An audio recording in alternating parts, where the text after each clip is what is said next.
बिस्मिल्लाहिर्रहमानिर्रहीम। लाखों करोड़ों दुरूदो सलाम मोहम्मद मुस्तफ़ा सल्लल्लाहु अलैहि वसल्लम और आले मोहम्मद पर। मैं हूँ उमर दराज गोंदल। कौम को बहुत बहुत मुबारक हो। पाकिस्तान के जो फॉरेन रिजर्व्स हैं वो $3 अरब से नीचे चले गए हैं। पाकिस्तान के अंदर इस वक्त डॉलर जो है वो बेकाबू है। पाकिस्तान की करेंसी डी वैल्यू हो चुकी है और पाकिस्तान की जो स्टॉक एक्सचेंज है वो भी रोजाना हम मंदी का शिकार देखते हैं। तो ऐसे में पाकिस्तान की विफाकी काबीना ने दिन रात सर जोड़ने के बाद और बहुत सोच विचार करने के बाद बहुत हंगामी फैसले लिए हैं। और उन हंगामी फैसलों में से एक ये है कि फवाद चौधरी की गिरफ्तारी से भी मसला हल नहीं हुआ, शेख रशीद की गिरफ्तारी से मसला भी हल नहीं हुआ, आमिर डोगर की गिरफ्तारी से मसला भी हल नहीं हुआ, आजम सवाती साहब और शहबाज गिल साहब को नंगा करने से भी मसला हल नहीं हुआ। तो अब एक ऐसा ही तजर्बा करने की कोशिश की गई है और अब एक और तहरीक इंसाफ का जो रहनुमा है उसकी गिरफ्तारी की मंजूरी दी गई है। और ये कौन है जी? शौकत तरीन साहब। मैंने आपको खबर दी थी कि FIA ने अब हुकूमत से ये इजाजत मांग ली है कि आप हमें इजाजत दें, हम शौकत तरीन साहब को गिरफ्तार करना चाहते हैं। अब ये ड्रामा इस मुल्क के साथ चलेगा नहीं। FIA की गिरफ्तारी और हुकूमत की मंजूरी का मतलब क्या है? FIA क्या है? FIA राना सनाउल्लाह की वजारत दाखिला का एक मातहत इदारा है। अच्छा, अगर मातहत इदारा है तो हुकूमत आमतौर पर जैसे कहती है, हमने देखा कि FIA के केसेस में बहुत कुछ हुआ तो आपने उनको गिरफ्तार करने का कह दिया। अब उन्होंने फॉर्मेलिटी के तौर पे कहा जी हमने हुकूमत से इजाजत ली है, हमने इन्वेस्टिगेशन करनी है, और उसके बाद हुकूमत ने कहा जी हमने मंजूरी दे दी है। तो भाई इससे मसला हल नहीं होगा। ये वही FIA है जिसने सलमान शहबाज को क्लीन चिट दी कि उसका मनी लॉन्ड्रिंग से कोई केस नहीं, ताल्लुक नहीं है, लेकिन जज साहब ने मानने से इनकार कर दिया। जज साहब ने सलमान शहबाज को तलब कर लिया। अब अगर इस FIA की क्रेडिबिलिटी ये है तो आप उससे अंदाजा कर लें कि इस वक्त मकसद क्या है। मकसद बहुत सादा है। मकसद यह है कि तहरीक इंसाफ को तोड़ना है और किसी भी हद तक जाना है जहां पे आप ये तासुर दे सकेंगे तहरीक इंसाफ का कोई मुस्तकबिल नहीं, हमने इनके ऊपर कांटा लगा दिया। अगर आपको कुछ अल्फाज वो वाले याद हो तो ये मसला हमें हल होता हुआ इस तरह से दिखाई दे रहा है। दूसरे नंबर के ऊपर चल के इमरान खान के बयान को लेकर सोशल मीडिया के ऊपर चीजें शेयर की जा रही हैं और कहा यह जा रहा है कि इमरान खान ने जी यू टर्न ले लिया, इमरान खान पीछे हट गए हैं। इमरान खान ने अब अमेरिका की बजाय जनरल बाजवा के ऊपर इल्जाम लगा दिया और इमरान खान कह रहे हैं कि ये इंपोर्टेड हुकूमत नहीं है। अब मैं आपको जरा उस इंटरव्यू का जो इमरान खान ने वॉइस ऑफ अमेरिका को दिया है, अमेरिकन मीडिया को, उस हवाले से मैं उसका थोड़ा सा आपको जो उन्होंने अल्फाज बोले हैं वो पढ़ के सुना देता हूं। उन्होंने कहा कि now as things unfold it wasn't the US who told Pakistan, it was unfortunately from what evidence has come up, General Bajwa who somehow managed to tell Americans that I was anti-American। अब ये एक बात है कि इमरान खान ने कहा कि जहां तक अभी मालूम हो रहा है तो हमारे सामने चीजें ये आ रही हैं कि ये अमेरिकन नहीं थे कि जिन्होंने ये काम अपनी तरफ से शुरू किया, बल्कि अमेरिकन को यहां से कन्विंस किया गया कि देखो ये जनरल ये जो इमरान खान है ये आप लोगों का मुखालिफ है, एंटी अमेरिकन है। यानी ये अब वर्ल्ड ऑर्डर चूंकि अमेरिका का है तो अब वहां पे लॉबिंग करते हैं। और इस हवाले से इमरान खान वाज़ेह अंदाज में कह चुके हैं कि हुसैन हक्कानी को हायर किया गया, वही हुसैन हक्कानी जिसको मेमोगेट में किया गया, वही हुसैन हक्कानी जिसके ऊपर गद्दारी का इल्जाम लगाया गया, वही हुसैन हक्कानी जो पाकिस्तान के इदारे और पाकिस्तान पता नहीं क्या कुछ कहता रहा। अब इमरान खान ने किसी लम्हे के ऊपर यह नहीं कहा कि साइफर झूठ है। अब मैंने आपको यह बताया कि इमरान खान कह रहे हैं कि यहां से इनिशिएट किया गया। यहां से इनिशिएट क्यों किया गया?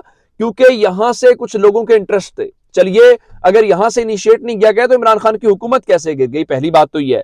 दूसरे नंबर के ऊपर चल के एक और जो बात है, इमरान खान ने कहा कि साइफर हकीकत है, दोनों तरफ की जो ऑफिशियल मीटिंग के मिनट्स हैं वो डॉक्यूमेंटेड हैं, यानी उसको ये झुटलाया नहीं जा सकता। और अब हुआ क्या है कि चंद जो नामालूम अफराद हैं वो मीडिया के ऊपर ये तासुर देने की कोशिश कर रहे हैं कि इमरान खान जो है वो अपने बयान से पीछे हट गए हैं और उनका इस चीज से कोई ताल्लुक नहीं है। भाई सवाल बहुत सादा सा है, अगर ये झूठी बातें हैं तो साइफर की तहकीकात करवा ली जाए। और आप सुप्रीम कोर्ट को भी खत लिखा हुआ है, इमरान खान ने कमीशन भी बनाया था जनरल तारिक साहब के, उन्होंने माजरत कर ली थी या करवाई गई थी।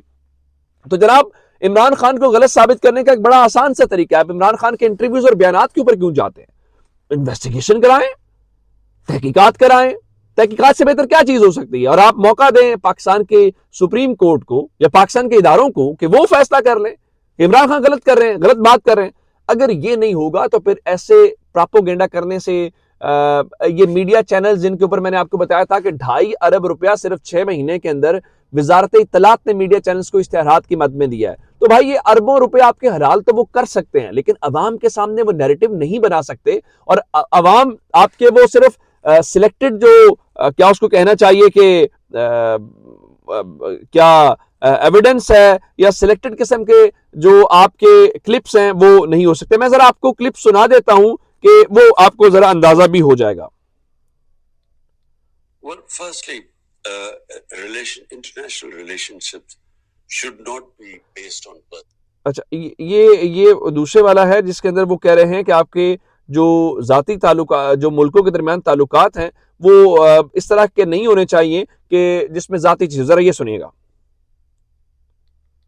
Whatever happened now, I mean, as things unfold, it wasn't the US who told the Pakistan. It was, unfortunately, from what now evidence has come out, it was General Bajwa who actually somehow managed to tell the Americans that I was anti-American.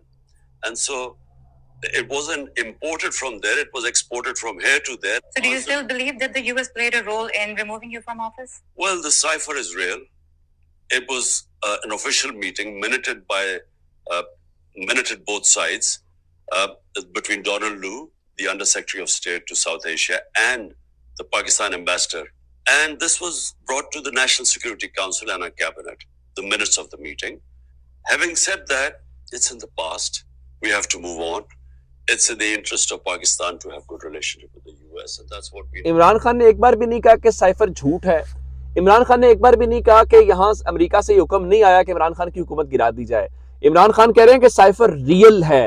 हाँ, ये अलग बात है कि इमरान खान नई बात ये कर रहे हैं उसके अंदर कि चीजें बुनियादी तौर पे जो सामने मजीद एविडेंस आया है, यहां से वहां पैगाम भेजा गया, उनको कन्विंस किया गया कि आप ऐसे हालात और वाकयात पैदा करें कि इमरान खान को जाना पड़ जाए। अब मुझे ये बताइए कि ऐसे में होगा क्या? क्या इससे कोई मसला हल हो जाता है? चलें, एक और बात है, इमरान खान तो ये बता रहे हैं जिस तरह आज उन्होंने बताया कि जनाब मेरी हुकूमत गिराने में जनरल बाजवा का किरदार है। चलिए, इस मुल्क के अंदर तो एक ऐसे भी महान वजीर आजम हैं, मरियम नवाज शरीफ के पापा, जो ये कहते हैं कि मुझे क्यों निकाला। उनको तो ये भी नहीं पता मुझे क्यों निकाला। चले, इमरान खान को तो ये तो पता है कि किसने निकाला, किस वजह से निकाला और क्यों निकाला, ये बहुत अच्छे से पता है। कम से कम वो वाली चीज तो नहीं कर रहे। और अब जरा मजीद जो चीजें हैं वो भी सुन लीजिए। चूंकि मरियम के पापा की बातें हुई हैं, तो मरियम बीबी ने आज बता दिया था कि आइंदा चंद दिनों के अंदर या चंद हफ्तों के अंदर नवाज शरीफ साहब के केसेस खत्म हो जाएंगे और वो वापस आ जाएंगे। तो आज फवाद चौधरी साहब यही कह रहे थे, भाई हम नवाज शरीफ की नाअहली कैसे खत्म कर सकते हैं, आए वापस, मुकदमात लड़ें, केसेस का सामना करें। लेकिन जाहिर बात है, इस वक्त वो जिद है कि इमरान खान को निकाला जाए। इमरान खान को आप निकालेंगे हम तो ही वापस आएंगे। ये कैसे रोंदू खिलाड़ी हैं जो कहते हैं जी उसको बाहर निकालो तो उसके बाद ही हो सकता है। मरियम बीबी क्या फरमा रही, जरा कौम को मुबारकबाद मुझे देनी चाहिए कि अगर तो आपको आटा मुफ्त और टमाटर 2 रुपए किलो मिल रहे हैं तो फिर तो आपको मुबारकबाद मिलनी चाहिए। फिर तो नून लीग को अगले 500 साल पाकिस्तान के अंदर हुकूमत करनी चाहिए। अगर आटा मुफ्त मिल रहा हो, टमाटर 2 रुपए किलो मिल रहे हो, तो मेरा ख्याल इससे कोई आइडियल हुकूमत नहीं हो रही है। मेरे अल्फाज नहीं है, ये मरियम बीबी के हैं। उनका इस्लामाबाद में इस्तकबाल से ऐसे लगा जैसे आटा मुफ्त और टमाटर 2 रुपए किलो हो। पता नहीं वो ये मजाक बना रही थी नून लीग के वोटर का कि देखो भाई आटा इतना महंगा, बल्कि मिल ही नहीं रहा महंगा, तो बहुत दूर की बात है। और टमाटर इतना महंगा होने के बाद भी आप लोगों को फर्क नहीं पड़ रहा, तो मुझे आपकी अकल के ऊपर मातम करना है। और आप यूं मुझे तासुर दे रहे हैं कि सब चीजें मुफ्त हैं, सब चीजें बहुत महंगी सस्ती हैं, कि आपने जो करना है सो करें। मुझे लगता है कि उन्होंने अपने वोटर्स की तौहीन की है। अब जरा एक और खबरें मैं आपको बता देता हूं, चूंकि आपसे बात हुई थी कि इलेक्शन कमीशन के हवाले से मुख्तलिफ डेट्स आ रही हैं जो उन्होंने पंजाब के और खैबर पख्तूनख्वा के हवाले से 9 और 16 की हमने तारीख की है। लेकिन खबर यह है कि पंजाब के अंदर आपको 14 अप्रैल और खैबर पख्तूनख्वा में 18 अप्रैल से पहले पहले इलेक्शन करवाना है। और कल का जो इजलास है वो बड़ा इंपॉर्टेंट है। एक खबर जाते जाते, चूंकि शहबाज शरीफ साहब ने टर्की जाना था, फिर पता चला जी टर्की के हुकाम है वो बिजी हैं, तो इसलिए शहबाज शरीफ साहब नहीं जा रहे। खबर सुन लीजिएगा, अमीर कतर शेख तमीम बिन हमद अल सानी जो हैं वो आज टर्की पहुंचे हैं। उनसे तैयब उर्दगान भी मिले हैं। आखिर टर्की के हुकाम उस वक्त बिजी क्यों नहीं थे? मैं आपको खबर उसकी बता देता हूं कि 10,000 कंटेनर्स की सूरत में जो घर बनाए गए हैं वो लेके काफिला आया है और वो अपने क्या कहते हैं कि दोस्त मुल्क की मदद करने आए हैं।